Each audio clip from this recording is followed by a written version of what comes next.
Israel ने Lebanon को चेतावनी दी है। हिजबुल्लाह की गलती की सजा लेबनान भुगतेगा।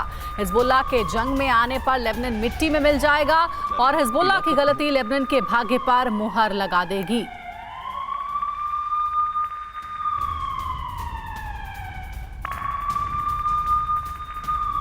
तो देखिए, हिजबुल्लाह करेगा पाप, लेबनान होगा खाक। ये एक बड़ी जानकारी मिल रही है। बताया जा रहा है कि इजरायली रक्षा मंत्री योव गैलेंट ने लेबनान को इस बारे में धमकी दी है, जिसमें हिजबुल्लाह के हमले की कीमत लेबनान चुकाएगा। और आगे जानकारी ये कहती है कि सिनवार मैंने हमास और गाजा का भाग्य लिख दिया है। हमास की गलतियों की कीमत गाजा चुका रहा है और हिजबुल्लाह प्रमुख की गलती लेबनान के भाग्य पर मुहर लगा देगी। ये चेतावनी दी गई है। हिजबुल्लाह जंग में आया तो लेबनान मिट्टी में मिल जाएगा।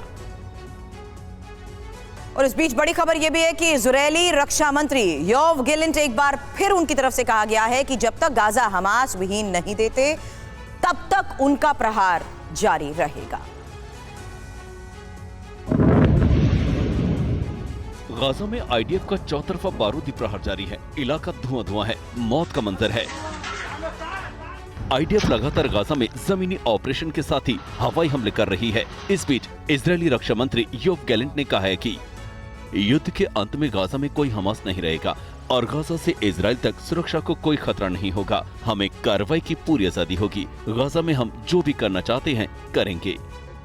गैलेंट ने कहा कि हम जल्द ही हमास के पॉलिटिकल कमांडर यहां सिनवार तक पहुंचेंगे और उसे खत्म कर देंगे। हमारी लड़ाई सही दिशा में चल रही है। इस बीच सिनवार की तलाश में हिजबुल्लाह के ठिकानों पर भी इजरायली हवाई हमले जारी हैं। उत्तरी इजराइल पर बार बार रॉकेट और मिसाइल दागे जाने के जवाब में दक्षिण लेबनान में हिजबुल्लाह के ठिकानों पर कार्रवाई जारी है। एक वीडियो में लेबनान के रामिश गाँव के पास धुएं का गुबार दिखाई दिया। बताया जाता है कि हिजबुल्लाह ने सबसे पहले बुरकान रॉकेट दागे, जिसका मतलब ज्वालामुखी होता है। इस रॉकेट से जल अल आलम, अल जर्दा, हदब अल बुस्तान, मलकिया और मेटुला चौकी पर हमले किए गए। और वहीं सेंट्रल गाजा में भी इजरायली सेना के भीषण हमले जारी हैं। अल जहरा और अल मुगराका में टैंकों से बरसाए गए हैं गोले। आर्टिलरी फायरिंग में दोनों इलाकों में भारी तबाही मची हुई है।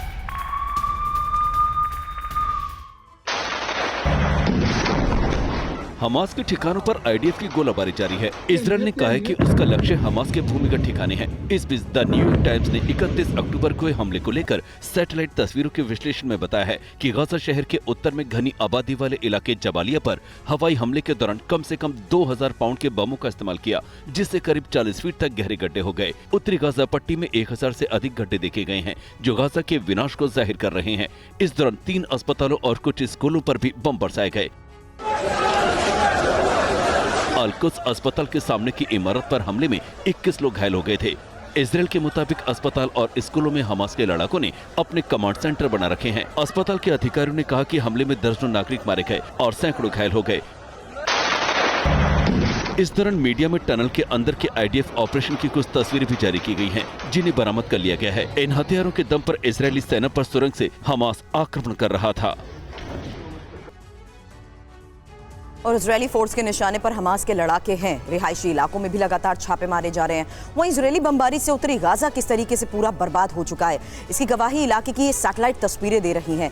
और उन्हीं सैटेलाइट तस्वीरों के साथ इस पूरे क्षेत्र के बारे में जानिए, जहां 10 वर्ग किलोमीटर का ये क्षेत्र, 1000 से ज्यादा गड्ढे यहाँ पर हो चुके हैं। 500 वर्ग मीटर ये क्षेत्र, जहाँ 100 गड्ढे, जबकि गहराई इसकी 45 फीट बताई जा रही है। और जिस तरीके से टारगेट किया जा रहा है, एक अस्पताल तबाह हो चुका है, 3 स्कूल बर्बाद हो चुके हैं, हजारों घर मलबे में तब्दील हो चुके हैं। तो लगातार जिस तरीके से इन ऑपरेशंस को अंजाम करते हुए हमास को टारगेट किया जा रहा है, किस तरीके से लगातार इमारतें ध्वस्त हो चुकी हैं, इस टारगेट में कैसे सब कुछ तहस नहस हो चुका है। टारगेट हमास, जहां पर अब गाजा बॉर्डर के आसपास का ये पूरा इलाका तल मलबे में तब्दील।